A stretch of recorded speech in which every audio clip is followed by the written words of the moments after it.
Screen share करतो तुमच्याशी. आजच्या लेक्चरच्या माध्यमातून तुम्हाला मला नाही वाटत की काही शंका शिल्लक राहील. त्यामुळे मी जे काही डिटेल्स मीच थोडं प्रिपरेशन केलंय तुमच्यासाठी. यामध्ये हे नोटिफिकेशन तुमच्या स्क्रीनवर दिसत आहे. तर दिसत असताना या ठिकाणी जो कोर्सवर्कच्या संदर्भामध्ये जी शंका आहे आपल्याला की रिव्ह्यू पेपर किती असावा, काय असावा, त्या संदर्भात हे बघा की रिव्ह्यू पेपर हा जो 3 होतोय, इथं म्हटलं त्यांनी की review paper 3 would be conducted by the concern research guide. आता याच्यामध्ये ही जी गोष्ट आहे, ही गोष्ट महत्वाची आहे की it is a based on your research area define by the research guide. तुमचं गाईड जे ठरवणार आहे त्यावर ते डिपेंड करणार आहे. The concern guide should ask student to prepare to deliver 2 seminars each 1 hour duration. म्हणजे तुम्हाला 2 पॉवर पॉईंट प्रेझेंटेशन सेमिनार हे द्यायचे आहेत आणि एक candidate will have to write a review article. आता याच्यामध्ये रिव्ह्यू आर्टिकल इथं 1 रिव्ह्यू आर्टिकल सांगितलेलं आहे. आता ते 1 रिव्ह्यू आर्टिकल मध्ये काय बघा, इथं ऑन रिसर्च पेपर्स. एक आर्टिकल जरी लिहायचं असलं तरी ते रिसर्च पेपर्स मधून द्यायचं. म्हणजे तुम्हाला खूप जास्त पेपर्स त्याच्यामध्ये जेवढे शक्य असेल आपण त्याच्यावर डिस्कस करूया. आणि relevant to his research area. आता इथं वरती कुठेतरी एक ठिकाणी म्हटलेलं होतं की रिव्ह्यू हवा, हे रिसर्च आर्टिकल 1. आता अनेक जणांचा प्रश्न असा होता, बरं माझा आवाज तुम्हाला क्लिअर होतोय, तुटत नाही ना? 1-2 जण रिप्लाय करा मला प्लीज. येतोय सर. हा, तुटत नाही म्हणजे ब्रेक नाही होत. ओके. सो क्लिअर येतोय सर, आवाज क्लिअर होतोय. हा, तर रिव्ह्यू आर्टिकल जे आहे ते इथं 1 म्हटलेलं आहे, बरोबर. रिव्ह्यू आर्टिकल 1 म्हटलंय, पण मी खाली सांगितलं तुम्हाला की तुम्हाला एका रिव्ह्यू मध्ये ते जास्तीचे पेपर्स ऍड करायचे आहेत. म्हणजे you have to review number of articles about your research. So आता याच्यावरनं मी सरळ तुमचं पॉवर पॉईंट माझं जे पॉईंट्स आहेत ते शिकवायला सुरुवात करतो. आता ही स्क्रीन मी ऑफ करतो आणि नेक्स्ट स्क्रीन मी तुम्हाला शेअर करतो. कोणाचा तरी काहीतरी मेसेज आहे.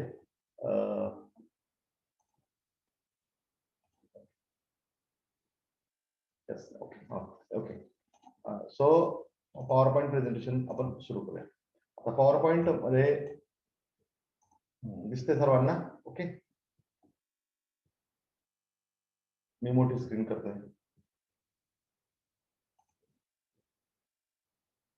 ओके. हा, सो मी doctor Jagatrao Dhangar, assistant professor, department of economics, school of social sciences, Kavayitri Bahinabai Chaudhari, north Maharashtra university. Next मध्ये आता conduct and evaluation of pre PhD course work. आता हे मी त्याच्याबद्दल तुम्हाला बोललो की the examination of pre PhD course work paper 1 and paper 2 हा तुमचा ऑब्जेक्टिव्ह टाईप होणार आहे. त्याच्याबद्दल हे डिटेल आहे. नंतर आहे paper 2 will be communicated on the university website. त्याचा सिलेबस ऑलरेडी आहे. आणि the examination of pre PhD course paper 3 would be conducted by the concern research guide. आता याच्यानंतर नेक्स्ट मध्ये तर आता काय असेल इथं बघा की प्री पीएचडी कोर्स जो 3 पेपर आहे is based on research area defined by the research guide. The concern guide should, हे मी तुम्हाला आत्ताच सांगितलं, त्याच्यामुळे मी याच्यावर वेळ न घालता सरळ तुम्हाला पुढे येतोय की the candidate will have to write a review article on research papers relevant to his or her research area. याला 40 मार्क्स असणार. हा, आता पीपीटी कशी करायला पाहिजे तर मी तुम्हाला या लेक्चरच्या शेवटी तुमच्या ग्रुपवर मी बनवलेल्या पीपीटी, ऍक्च्युली माझी एकच पीपीटी व्यवस्थित दिसते. मी तुम्हाला दोन्ही पीपीटी टाकणार होतो, पण मी माझी एक पीपीटी अवेलेबल आहे आणि ती पीपीटी आणि आउटलाईन पण काय त्यावर सगळं डिटेल्स तुम्हाला टाकतो. आता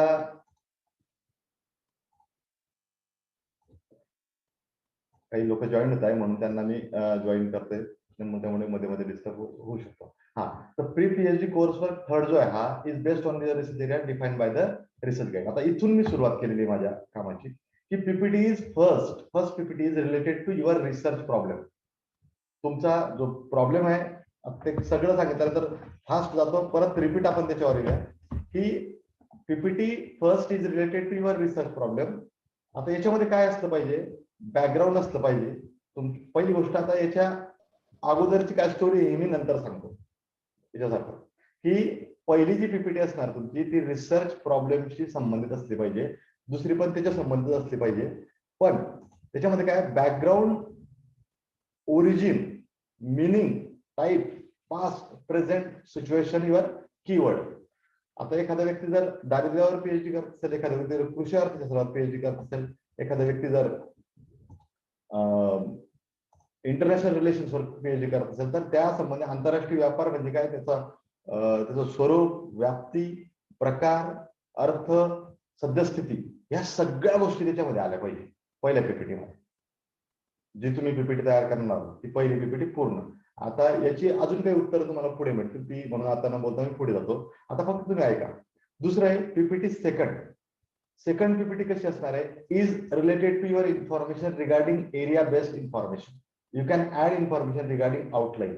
तुम्ही जे आउटलाईन बनवणार आहात ना, ती जरी तुम्ही सरळ याच्यात ऍडिशन केली तरी तुमची पीपीटी चालणार आहे.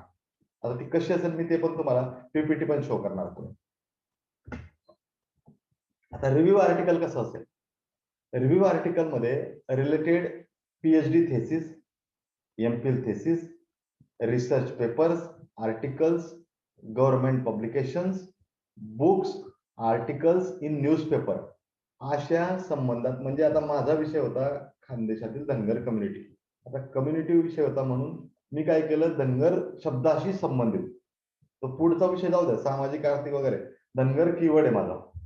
Socio economic study main keyword 2 नंबरचा. मग धनगर शब्दासंबंधित जेवढं मटेरियल मला मिळत होतं पीएचडी वगैरे तेवढं मिळवलं.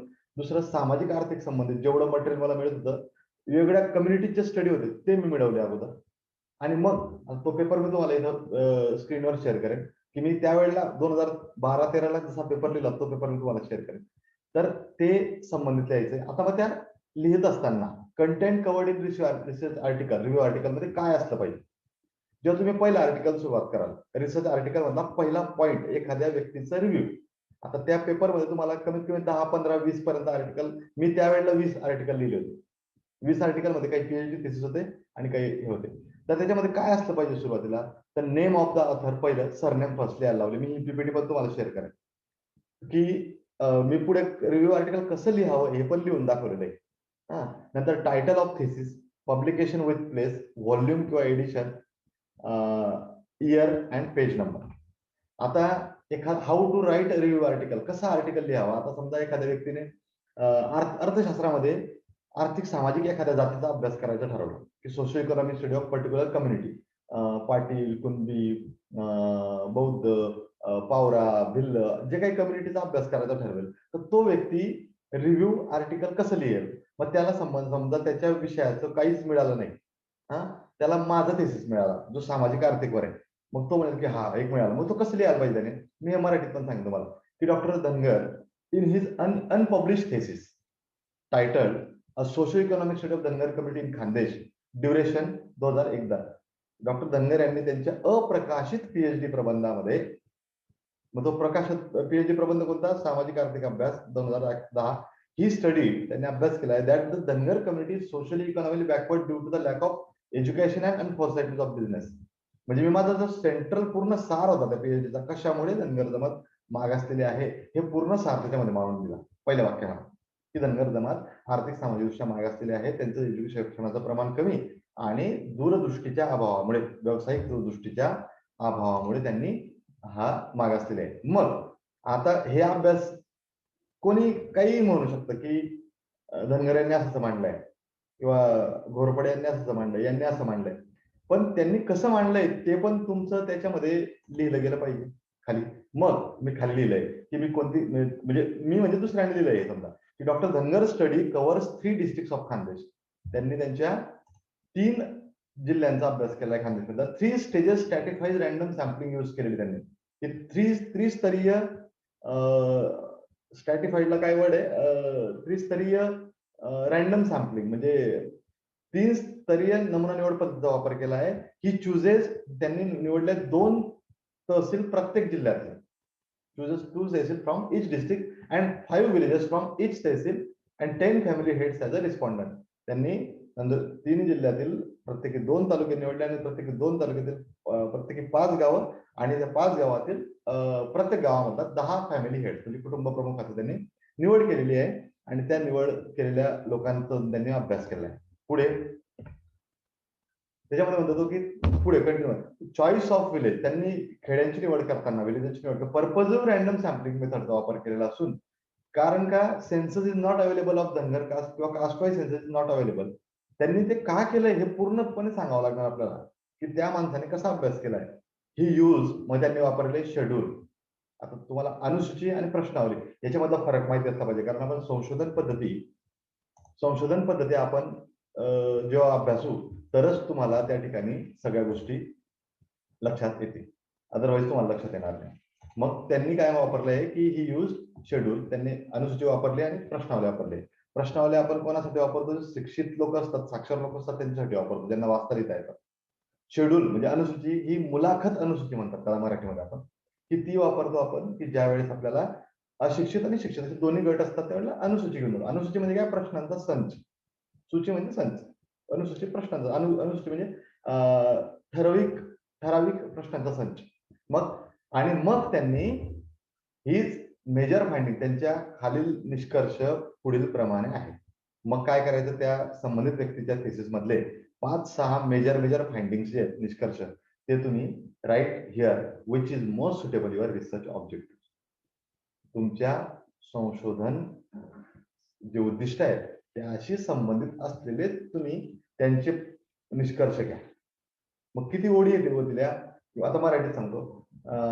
आता माझं नाव ते पीएचडीच्या वेळेला डॉक्टर नाहीये तर ते डॉक्टर नाही लिहायचं.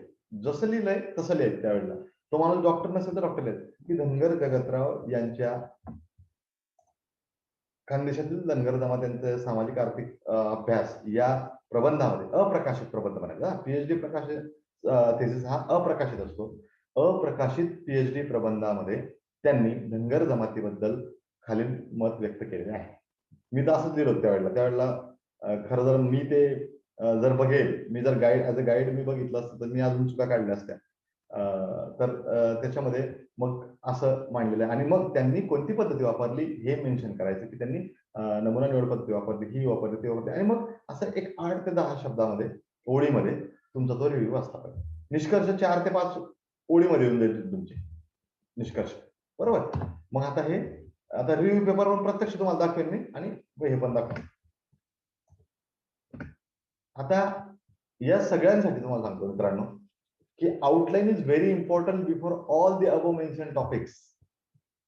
तुमचा ज्या वेळेला आता कोर्सवरचा पेपर होईल 1 आणि 2 त्याच्यानंतर 1 महिन्याच्या आत तुमच्या मार्गदर्शकांना हे मार्क अपलोड करायचे आहेत तुमचे विद्यापीठाला द्यायचे. म्हणून कोर्सवरची डेट आली, कोर्सवर झाला तुमचा परीक्षा झाली तुमची पेपर 1 आणि 2 इमिजिएट तुम्हाला दुसऱ्या तिसऱ्या दिवशी किंवा 8-10 दिवसाच्या 8 दिवसाच्या आत गाईड तुम्हाला सांगतील की you have to prepare your PowerPoint presentation 2 seminars and 1 review articles. तर एकत्रच तुम्ही त्यावेळेला ती घेऊन जायची आहे. मग आउटलाईन मध्ये काय काय असायला पाहिजे मी आउटलाईन पण तुम्हाला शेअर करणार आहे आणि तुम्हाला सगळंच आज ते एक गोष्टी दाखवतो तुम्हाला. 1-2 जण ऍडमिट होत आहेत त्यांना ऍडमिट करतो. ओके. सो मग आउटलाईन मध्ये काय काय असतं पाहिजे. टायटल पहिली गोष्ट ही तुम्हाला मी पीपीटी शेअर करणार तुम्हाला लक्षात येईल असती. सोपं इंग्रजी आहे त्याच्यामध्ये. Title should be appropriate. हे तुमचं जे टायटल असतं पाहिजे आउटलाईनचं ते अगदी तंतोतंत असतं पाहिजे. It should be area. It should cover म्हणायला पाहिजे actually area of research and scope of research. आणि तिथं तुमचं व्याप्ती पण दिसली पाहिजे. बघा साधी गोष्ट सांगतो. तुम्ही म्हणाल की तुमचं स्वतःच्या रिसर्चचं कौतुक काय करताय. मुद्दा असा असतो की ते रिलेट करता येतं व्यवस्थित. माझा टायटल बघा तुम्ही किंवा तुम्ही कोणताही थिसिस बघा विद्यापीठात जाऊन चांगल्या म्हणजे असं नाही म्हणत की सर मी तर असं पण बघितलं तसं पण बघितलं. बघा गाईडवर डिपेंड करतं. गाईडचा इंटरेस्ट विद्यार्थ्याचा इंटरेस्ट किती आहे कशावर नाही त्याच्यावरनं ते थिसिस तेवढा गुणवत्तापूर्ण बनतो. तर मी माझं लिहिलंय की खानदेशातील धनगर जमातीचे आर्थिक व सामाजिक स्थितीचे अध्ययन. आर्थिक सामाजिक आहे म्हणून त्यांनी आर्थिक सामाजिक अभ्यास केला असेल. इथे चॅप्टर स्कीम सुद्धा लक्षात येते आपल्या. यांच्या चॅप्टरमध्ये 2 महत्त्वाचे चॅप्टर असतील, आर्थिक आणि सामाजिक. खानदेशातील धनगर समाज असेल आणि खानदेशातील धनगर समाजामध्ये त्यांनी असाच अभ्यास केला असेल, असं क्लिअर कट ह्या गोष्टी होतात. मग आता तिथे आपण पुढे जाऊया की मी ते पण शो करेन तुम्हाला माझी आउटलाईन त्यावेळेचं. मी आताच बनवलेलं तुम्हाला दाखवणार नाही. मी त्यावेळेला जे सबमिट केलंय तुम्हाला तेच दाखवणार आहे. म्हणजे जेणेकरून 10 वर्षापूर्वी काय परिस्थिती होती, मी काय दिलं. आमच्या वेळेला पहिल्यांदा हा प्रकार बनला होता की आउटलाईन कशी आपलं हे सेमिनार द्यावेत वगैरे ह्या गोष्टी 11च्या बॅच पासून. The title should be appropriate. It should be research scope and research. General idea of the research problem can be shown from the title. एखाद्याचं डायरेक्ट टायटल वरून लक्षात आलं पाहिजे की याचं thesis मध्ये काय असेल, त्याचे ऑब्जेक्टिव्ह पण काय असेल. एखादा हुशार विद्यार्थी काय करेल, त्याचे ऑब्जेक्टिव्ह पण काय असतील आणि हायपोथेसिस काय असतील हा सुद्धा गेस करू शकतो. मग त्याच्याने इंट्रोडक्शन आलं पाहिजे. टायटल दिलं की त्याला ओळख आली पाहिजे, म्हणजे प्रस्तावना. It is related to background of research. जे मी तुम्हाला अगोदर बोललो ते पीपीटी पॉवर पॉईंट मध्ये करायचं तुम्हाला. तुम्ही आउटलाईन तयार करता, तुमचे दोन्ही सेमिनार तयार होतात. पण तुम्हाला पहिले आउटलाईन तयार करणं मस्त आहे. मग ते बॅकग्राऊंड ऑफ रिसर्च. मग मी काय केलं, धनगर म्हणजे काय, त्याची उत्पत्ती म्हणजे काय. आता माझा मित्र त्याने दारिद्र्याचा अभ्यास केला होता, दारिद्र्य बिलो पॉवर्टी लाईनचा. त्याने दारिद्र्य म्हणजे काय, दारिद्र्याची व्याख्या, दारिद्र्याचे प्रकार, दारिद्र्याचं वर्गीकरण कशा कशा प्रकारे होतं, एखादा व्यक्ती दारिद्र्य कसं समजावा, सापेक्ष निरपेक्ष, वेगवेगळ्या देशांमध्ये काय काय पॅरामीटर्स आहेत दारिद्र्याच्या संदर्भातलं, असं त्याने डिटेल्स दिलं होतं. तेच त्याने सेमिनारमध्ये ऍड केलं. म्हणजे तुमचा 1.5-2 पेजेसची जी प्रस्तावना आहे, पेजेसची आउटलाईन मधली, तीच तुम्ही पूर्णपणे याच्यामध्ये टाका, पेपर सेमिनार फर्स्ट मध्ये. मग ते इंट्रोडक्शन मधलं तुमचं पहिला सेमिनार क्लिअर होतो. दुसरा सेमिनार इंट्रोडक्शन मधलं अर्ध घ्यायचं आणि खालचं जे सांगणार आहे आता ते सगळं दुसऱ्या सेमिनार मध्ये ऍड करायचं. म्हणजे तुम्हाला आउटलाईन तयार करणं मस्त आहे सगळ्यात. मग ऑब्जेक्टिव्ह ऑफ रिसर्च काय आहे, there are 5 to 6 objective is sufficient for social sciences research. काही विद्यार्थी आपल्या लेक्चर्स मध्ये 37 पार्टिसिपंट आहेत ऍक्च्युअली मित्रांनो. आज खूप चांगला रिस्पॉन्स आहे. 37 लोक आहेत. तर त्याच्यामध्ये एक वेगळ्या राज्यशास्त्र विषयाचे असतील, काही इतिहास विषयाचे असतील. बरेच विद्यार्थी आहेत ज्यांना माझी लिंक मिळाली, ऍक्च्युअली माझ्याकडनं सेंड न झाली पण मित्रांकडनं एकमेकांना शेअर झाली आणि ते आहेत सगळे इथं. तर 36 आता आहेत. तर ऑब्जेक्टिव्ह काय आहे, 5 ते 6 असले पाहिजे. हे तुमचा कोणताही विषय असू, sufficient for social sciences research. Hypothesis should related to objective. हे ऑब्जेक्टिव्हशी संबंधित असलं पाहिजे. मी खाली एक्झाम्पल देऊन केलेलं आहे ते, की बघा hypothesis for example, if objective, समजा ऑब्जेक्टिव्ह असं असेल, to study of standard of living of BPL family, म्हणजे दारिद्र्य रेषेखालील जीवन जगणाऱ्या कुटुंबांचा राहणीमानाचा अभ्यास करणे हे उद्दिष्ट आहे. तुम्हाला आज आहे ना, उद्दिष्ट आणि हायपोथेसिस म्हणजे परिकल्पना काय असं याचा अर्थ या वाक्यावरून लक्षात येऊन जाईल की उद्दिष्टांमध्ये परिकल्पनेमध्ये काय फरक असतो, तर उद्दिष्ट कशी ठरवावीत आपण आणि परिकल्पना देखील कशी ठरवावी तुम्हाला लक्षात येऊन जाईल. मग त्याच्यामध्ये बघा की to study of standard of living of BPL family म्हणजे दारिद्र्य रेषेखाली जीवन जगणाऱ्या व्यक्तींचा राहणीमानाचा अभ्यास. आता so related hypothesis will be, काय हायपोथेसिस असेल त्याचा परिकल्पना, standard of living of BPL family is very low. एखादा लो म्हणेल किंवा एखादा एव्हरेज म्हणेल, ज्याला जसं वाटेल, जसं आजच्या कंडिशनला वाटतंय. बिकॉज हायपोथेसिस ची डेफिनेशन आपण काय करू शकतो, a temporary statement about research problem is called hypothesis. संशोधन समस्येचं तात्पुरतं विधान किंवा कामचलाऊ विधान, संशोधन समस्येबद्दलचं कामचलाऊ विधान म्हणजे परिकल्पना होय. तर मग मी तर काय म्हटले, मला असं दिसतं की बीपीएल जे लोक आहेत, फॅमिली आहेत, त्यांचं राहणीमान हे लो आहे, खूप खालच्या दर्जाचं, निम्न आहे किंवा सर्वसाधारण आहे. तुम्ही काही म्हणू शकता का, मी ऑब्लिक मुद्दा म्हटलेला आहे बरं का. एक मिनिट, काहीतरी मेसेज येत आहे कोणाचे, बघूया आपण की रेकॉर्ड कराल. Okay okay okay okay okay हा. तर to study of standard of living, तर याच्यामध्ये हे तुमचं हायपोथेसिस असेल. हे पीपीटी तुम्हाला तुमच्याकडे राहिल्यानंतर तुम्ही बरोबर ते बघा. नेक्स्ट आपण जाऊया पुढे.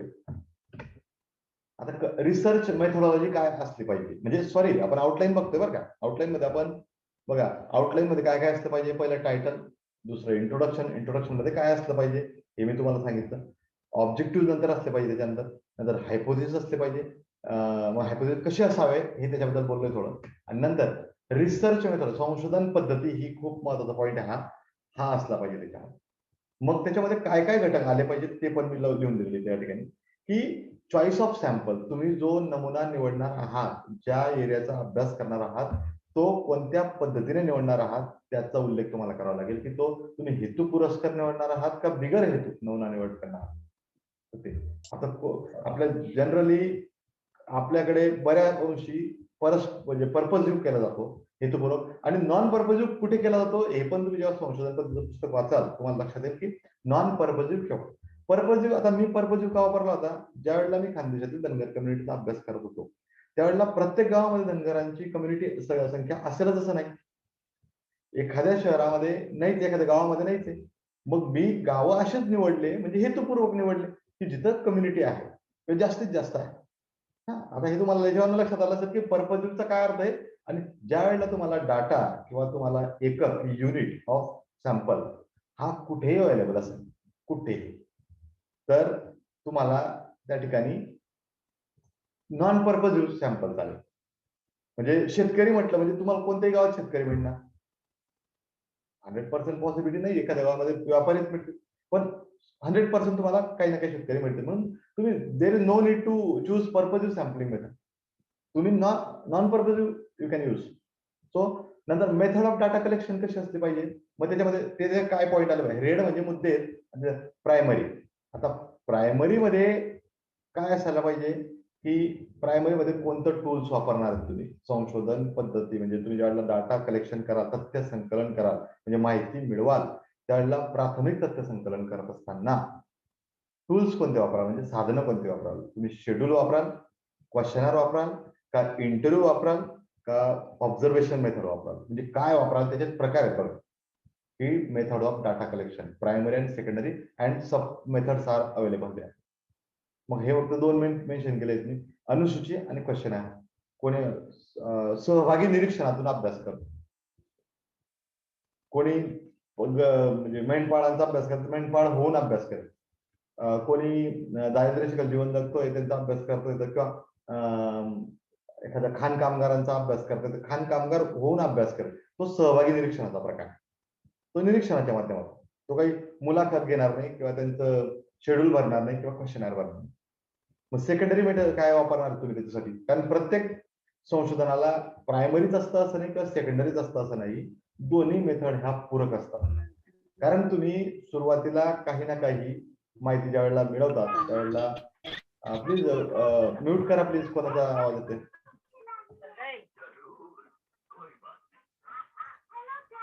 एक मिनिट म्यूट करा बरं, कोण स्वतःला म्यूट करा, कारण पीपीटी सुरू असताना मला म्यूट करता येणार नाही.